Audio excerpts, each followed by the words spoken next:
Hey there, lovelies. So continuing on with the red petticoat. So last night I made my sample. I also fray checked a little bit of silk. I do not like the fray check on that. It is discolored. I think it would show, so I'm not going to fray check. That brings me to my sample. So on the sample, you can see where I have it folded in, and then I just pleated it. I used vinegar, same as I always do with my pleating. I actually use vinegar in my water with pretty much everything that I want to stay. I've shaken it out really good to see how it behaves, to see if that hem comes out. It actually does really well. It doesn't come apart really much at all. I mean, it kind of twists a little bit because I shake it like a crazy person, but the hem at the bottom doesn't come undone. I did hem both sides before I pleated it because I wasn't sure what I wanted to do. I wasn't sure if I wanted to like put a decoration down the middle of the pleats or not. I'm kind of still in a conundrum. I don't know really what I want to do. I'm leaning in the direction of hemming it up and then stitching it down because the fray check shows, shaking it out a lot has showed that the silk does fray. My pinking shears don't like this silk at all. Not even a little bit. I don't know why. I have two sets of pinking shears and neither set works with this silk. It's almost as though the silk, it's bizarre. I don't understand it. I can't explain it, but I'm frustrated. So I think what I'm going to do, this is my tentative theory, is that I'm going to hem it up and sew it down. And then I will not hem the other side because it basically it'll end up being the same width, but with the hem, it'll be taking up that fiber content, that length. So hemming it up kind of makes it shorter, but then this hem will be out and then it'll be the length of the rest of it. So that's kind of where I'm at. I'm going to start filming and I hope you enjoy.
So what I'm doing here is I've decided to only iron one, and then I am folding it on the machine to try to get a tight hem. I found that when I tried to iron the second hem in, it was really wide, and I really don't want it wide. I want it really narrow. I know that my thread is not going to match the fabric exactly correct, but I am not going to undo this. I'm just not. I have a machine for a reason, and that's what I'm going to do. I am using a really tiny stitch though. So the really tiny stitch I think looks nice, and it'll give it a little bit of a thing at the bottom.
So I'm getting ready to put the buttonholes on the yoke.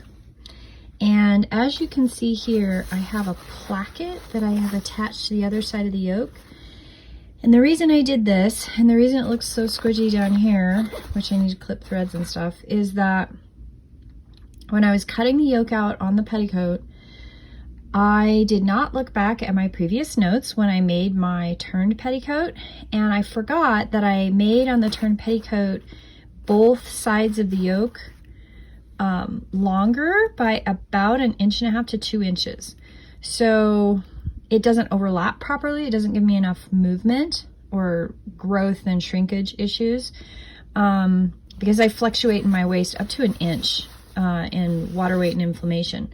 So I put a placket in here, and that made the ease so much better. So these sections here, I'm just going to put 3 buttons on this side, and then I'll put the buttons themselves on this placket.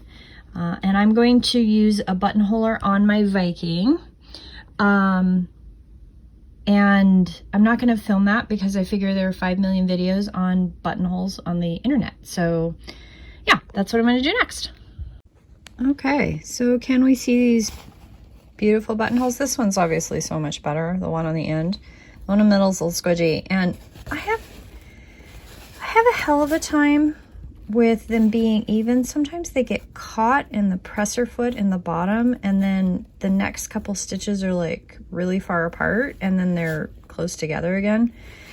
And that's one of the reasons that for a long time I did like hand-bound buttonholes, because they were prettier, they looked nicer. But honestly, I want to get this video out and so that y'all can see it, and that's why I'm kind of rushing. But y'all on Patreon that are going to watch all these detailed videos, y'all are going to understand what's going on. Other people are not. Okay, before I get too enthusiastic, so I ended up putting this trim on. I had started and stopped with this. So I thought originally I was going to put the trim on, and then I changed my mind. And I thought, okay, I'll just put a bias strip of this taffeta on there. And then I did some other things, and I came back to it, and I was like, no, I really like this. And I do. I really like the way it looks. I actually have enough trim that I've thought about putting up here at the base of the yoke to pretty it up some more, but I just haven't decided. I'm a horrible decision maker sometimes. And I do like very simple, plain, elegant looks. So too much busyness takes away. But I love how the pleating turned out. See how beautiful this pleating is? I have to re-iron everything because everything was in my lap and I hand stitched this trim. I went back and forth of sewing it on with the machine with kind of this off tan beigey color on there. But I was watching a show downstairs and decided this is the perfect time to hand stitch this on, and it did. It took the entire 2 hours of the movie to put this trim on, but it was perfect. I have things to clean up, like I have this bunched thread thing on the pleat that I need to fix because I sewed these 2 pleats together, and so it's kind of messy. I still have chalk lines I need to wipe off. I do need to re-iron the pleats, but as you can see, what I ended up doing is I put the pleats high up on the base of the skirt. So the pleats are actually backed by the skirt panel. And I did that on purpose because this is a petticoat. This is not a dress skirt. And some of the dress skirts have that, some don't, as far as I can tell historically. I've seen both examples, but I liked the idea of protecting the pleats with the bottom of the skirt itself. And that was why I chose that design. Okay, well, now I'm going to go sew some buttons on and cut these holes. And then I've got to get stuff put together so I can show you what it looks like.